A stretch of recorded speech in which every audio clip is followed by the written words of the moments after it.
Coach, whenever you're ready, you can start off with opening statement. Is he back behind here now? Has he realized I am in a state of shock and he's trying to get me to rush? Holy smoke. You ever got beat with a walk-off 3-run home run? You know,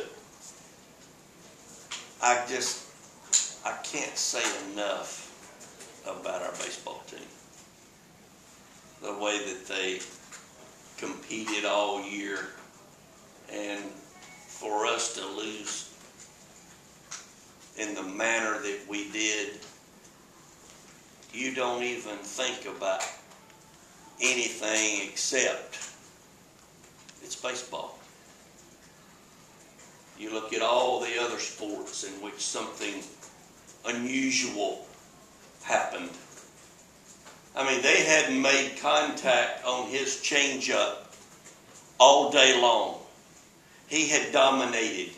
He made a great pitch, and he got hit out of the ballpark. It's something that you just have to look at and say, that's baseball. Well, that's baseball. Doesn't make it any easier.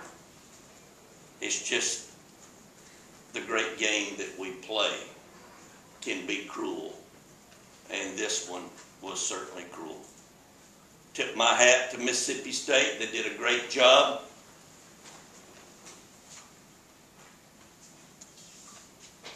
I can't say enough about Drew Parrish.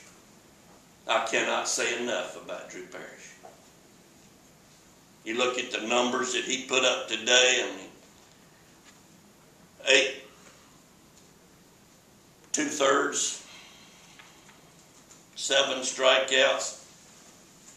I don't think, correct me if I'm wrong, I don't think they got a man to third base until the last hit of the game.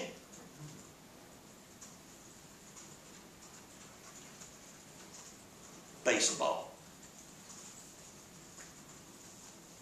It hurts, guys, ladies. It hurts. Good Lord willing, I'll see the sun come up tomorrow. Life will go on. But this one hurt.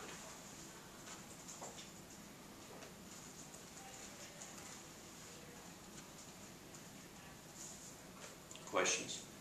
Coach, Drew Parrish had 109 pitches, and the weather delay comes, he sits out for 2.5 hours. Just what goes into the decision to bring him back? Drew Parrish is not planning to pitch anywhere this summer. He's going to go home and rest. We wanted him to have the ball because he wanted the ball. His teammates wanted him to have the ball. And if I had it to do over again, I would make the same decision.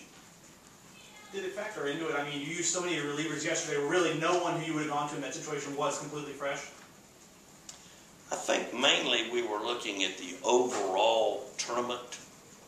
We were looking at hopefully winning this game and then having Kwiatkowski and CJ and others available tomorrow if we were going to have the opportunity to play 2 games.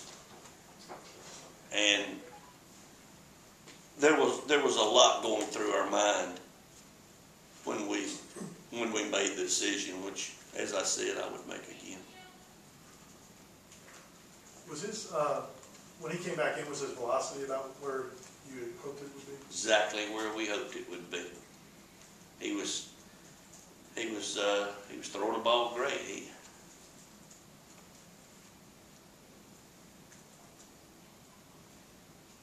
He walked one guy in the 9th, or he walked 2 in the 9th. Those are the only 2.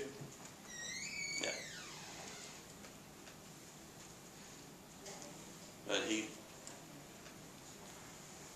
he was the guy that our entire organization wanted on the mound.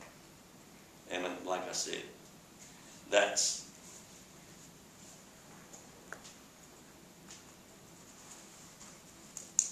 we're trying to win a national championship. These young men started working in August to get an opportunity. We have a guy on the mound that pitched lights out. One guy reached third base with two others following him for the only time in the game. He pitched his heart out. That's a really tough time for your first loss of the season for him. I mean, what's it say about him and the consistency he's had this year that is, his first loss? Yeah, he was holding up very well in the clubhouse because he knew he pitched beautifully. I mean, he absolutely dominated that club for 8 2/3 innings. And it's just one of those things that, as a coach, you have to learn to live with it. As hard as it is, as much as it hurts, it happens many times during the course of a baseball season. You can look at football games that are won or lost on Hail Marys. You can look at basketball games and the way that they're won in playoff season. You can look at baseball games and say, what if this was one of those games that you tip your hat to the other club? Did you consider going out and talking to him or going out and getting him after he issued that second walk? No. Drew knows exactly what he's doing. I mean, he was in total control of the situation. That wasn't, to me, that wasn't anything, there was nothing that I could say to him at that point. He knew exactly what he's doing. If he'd have gone ball 1, ball 2, ball 3, that would have been a different story. He made a very good pitch. And the guy happened to do a great job of hitting it. It was low and away. Coach, for you, you've played things by the book. Today you did something kind of outside the box by putting a guy out there after a 2.5 hour delay. You talk about it being baseball, do you just put your hands up in the air and just wonder what you have to do to get over these sort of things? It's just something that you can't do. You make decisions that you feel you would make again. I think that's the key. And I'd make the same decision again. Now, I have made decisions that didn't work out that I said, golly, I wish I'd have done that differently. But not this time. Not this time. I went in the clubhouse during the delay, and Mike Bell had done an unbelievable job of keeping him ready. They were throwing every 15 minutes to keep his arm active. There was no real problem. There was no real issue whatsoever with him being ready to pitch. When I was leaving the clubhouse, not one, but at least 5 guys, is Parrish going back out? They had the person that they wanted. We had the person that we wanted. And if we had to do it over again, it'd be the same person on the mound. Mike, obviously this isn't, I'm sure, at the forefront of your mind right now with all that just happened. Have you given a thought to, beyond this year, what future might hold for you? I'll sit down with Director Wilcox when he comes back from the women's tournament, and we'll see what the future is. But I would say that hopefully that's going to be well into next week before he gets back. I don't know the exact schedule of the tournament, but they were winning 4-2. How'd they come out? They won 1. They're Great. playing against them. Great. Great. 2 more questions? Like, did you see any interactions between Drew and teammates afterwards? Just were they talking and trying to, let him know it wasn't his, You know, there was just shock looks on everybody's face. This club had one goal,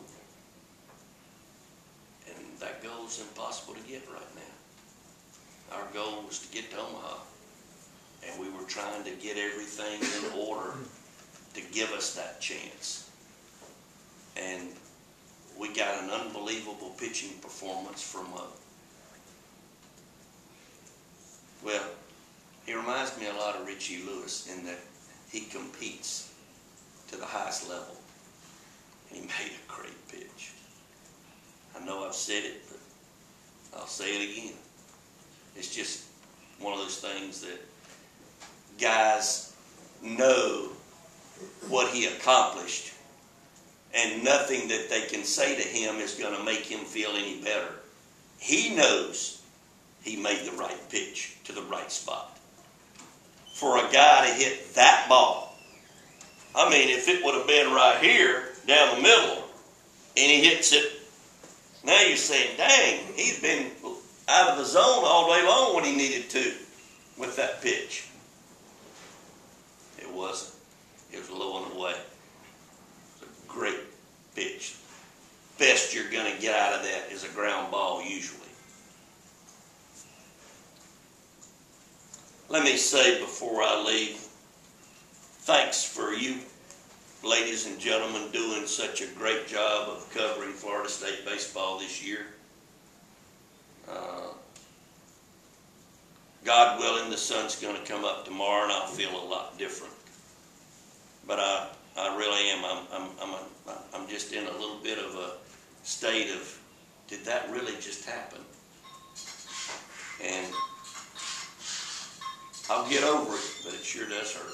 But thank you so much for all of the coverage that you gave our program. And let's hope that we can put a team on the field next year that will draw the attention of our great fans. And gosh, we've got great fans. They were awesome all year long. So we'll see what we can do for next year.